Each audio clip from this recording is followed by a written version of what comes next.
Architectural Builders Supply is pleased to present you with this recording of the technical question that is listed in the title of this video.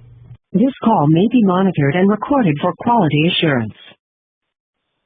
Mandor, you say? Yes. Are you the guy to talk to? Maybe. Is this something that you bought from us? No, sir. What are you troubleshooting? This is just, it's an old Amwell door, and I'm trying to figure out what's the best option. Because it's basically like they poured the concrete around the jamb, and we normally don't mess with these kind of doors, but it's one of our bigger customers, so we kind of have to.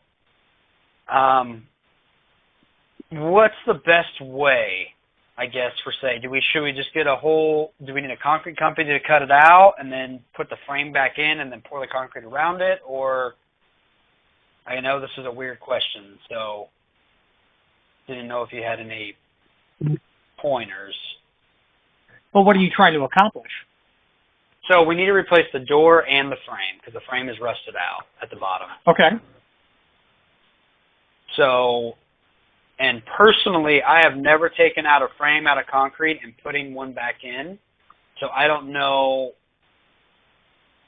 best option if we just get a concrete company in there, cut it out, put the frame in, pour around it, or if you can pull the frame out and then put another frame in and it will be fine. Well, that might be an overgeneralization. So now what usually happens in situations like this is, so what kind of work do you guys do anyway? What's your primary line? Loading dock equipment, levelers, okay. Commercial garage doors, all that. Okay. So yeah, I'm reasonably familiar with that stuff. So the bottom line is this will prove to be the easiest thing you're going to do all week.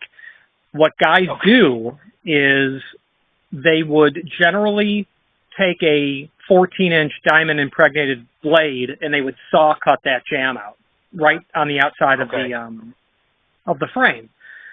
You're going to hit the anchors that are in there for sure. You're going to destroy that blade very likely, and they build that into the job. Sometimes what they'll do is use a frame puller where it's basically tongs that there's a term for it in wrecking where you wrap, you pinch it around the jamb and then you have a hydraulic pump and you literally peel the frame away from the wall. But guys that do it occasionally, they just use a diamond saw and they cut that out. And you can always predict where the anchors are so that maybe you don't go in with a diamond blade. You go in with an abrasive blade, a masonry cutting abrasive blade. Then you ruin those, obviously. So the key is cutting it straight because you don't want to go back and patch everything, because that's that you'll spend all day just doing that. So if you can saw cut the frame out and get it out and then clean the rest of the masonry, because certainly what they've done is it precast? Yes. Okay. So, best practice would say that the jambs would be pumped full of mortar, but you'll be able to tell that by rapping on it with your knuckle. It either sounds hollow and doesn't hurt your knuckle, or you're like, I don't want to do that too much harder, because that's when it's pumped. Okay. So maybe if it's precast, it may not be solid, and in that case, not a big deal. Can you see evidence of the anchors in the soffit of the frame at all? I did not. Okay. So, sometimes you'll see a flathead sleeve anchor there, or you'll see literally a hex head anchor there as well. If you don't see those. Exactly.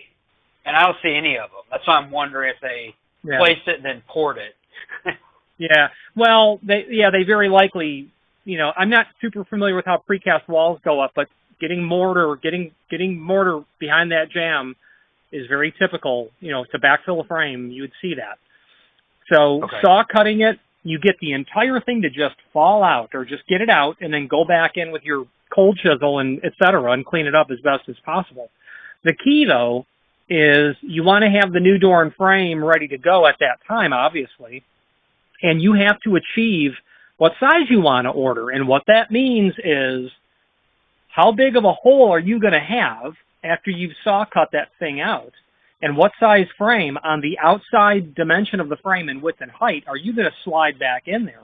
The rule of thumb is give yourself a 1/4 inch of shim on the two sides and at the header. So if that door is 3070, the OD of the frame is probably 40 by 86 because those frames have a 2-inch face. That's typical. You might say, well, man, I'm not going to get any bigger than 40 by 86 on this. And what you would do then is you would either order a custom size door or you would order a standard door with a frame that has slightly smaller face dimensions. Because you want that 1/4 inch shim where you can use literally wooden shims from Home Depot, backer rod and caulk, all that stuff. And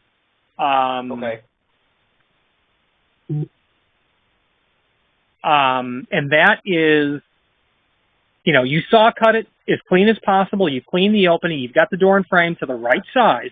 You've got to try to figure out that dimension before, because if you're only achieving 40 by 86, as an example, and you come with 40 by 86, that's 10 pounds of sausage in a 10-pound bag.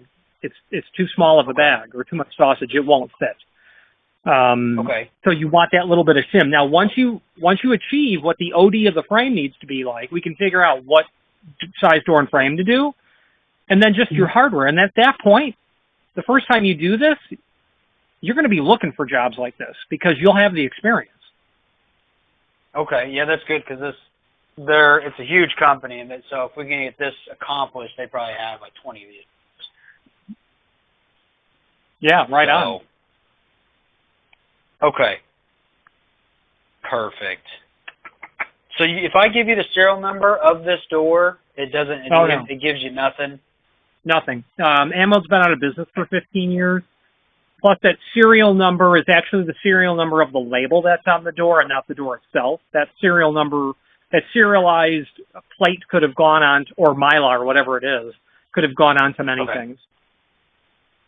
So if I'm measuring, I need to measure the outside to outside frame, and then from the top of the frame down to the floor, and then I probably need to go a 1/4 inch wider or a 1/2 inch wider for when I cut it out. So when I order a new door and frame, it needs to be at least a 1/4 inch wider, correct? No, your rough opening has to be a 1/2 inch. The OD of your frame needs to be a total of a 1/2 inch smaller than your rough opening in the width and a 1/4 inch smaller in the height. That gives you a 1/4 inch on the two vertical sides on the header to shim, get it true plumb level and square. True plumb level and square, that's what we need. That's what you need. And then you hang that door. And then the question is how will you anchor it to the precast? Well, generally what's done is you'll have a frame that's welded to one piece, and then you'll have dimples in the soffit, and you're going to use 3/8 by 6 flathead sleeve anchors. Some guys will go back and drill a hole up in the jamb at the top of the jamb in the header and use a baker's bag. Just think of So, sometimes some customers of mine do that because they know it's a higher quality solid installation, and they can upcharge for it. And when you say, well, you want it hollow or solid, well, don't matter what it is, I'll take the solid one. Okay. Perfect. So the thing is, though, you're going to be given the rough opening, meaning you're only going to be able to achieve X in the width and height. You're not going to tell that precast you're going to squeeze another 3/8 of an inch out of it. So yeah. The important thing, though, is if you can get to 40 by 86 or whatever size that is for a standard door, that will be less expensive. I'm assuming it's a 3070 because it's typical. So if you say, well, I can fit 40 by 86 back in there because my rough opening is actually a little bit bigger, then that's good. Your material will be less. Yeah, because the door, the frame is 84 tall. So, okay. Well, let me, I'm going to have to go back out there and kind of measure. It's something we normally don't mess with, and it's kind of one of those scary things because you really don't know what you're doing on it, but once you do it once, it'll just be easy. And I've seen overhead door work done. In my opinion, I've been selling hollow metal for 30-plus years. Overhead doors are a lot harder than hollow metal. Really? Yeah, in my opinion. Okay, because those are easy to me because I look at those, I'm like, all right, I know what the problem is, like fix it in 20 minutes. You're going to be the new champion at doing this then. Yeah. Well, perfect. All righty. And then, so if we go with you guys, which probably will once I get this all figured out, what is your guys' lead times on the, let's just say, the standard 40 by 86? Well, that's all stock, and we do stock jams with the smaller face frame dimension for this exact reason as well.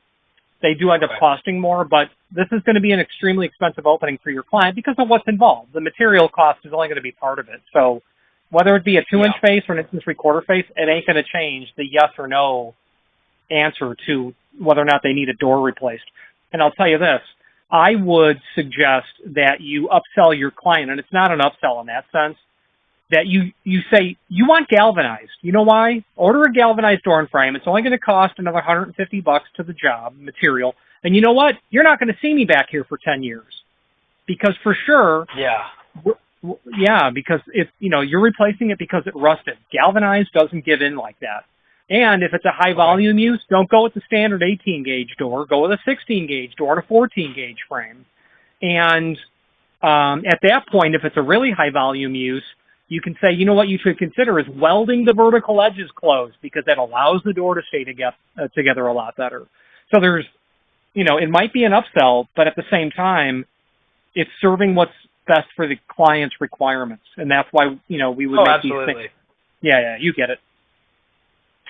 Absolutely. No, I understand what you're saying there. I just want to make sure that I can get these perfect because I don't want to order a door and then I cut the damn thing out and then I'm like, well, shit. I need a 1/4 inch more or 1/2 inch more or something.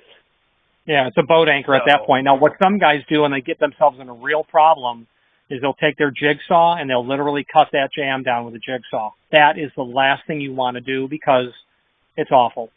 It's awful. Yeah, no, absolutely. Yeah. So you don't think that I should get a concrete company to cut it out and then just give them a frame, put the frame in, and then pour around it? You think that the other way is the best and quickest way?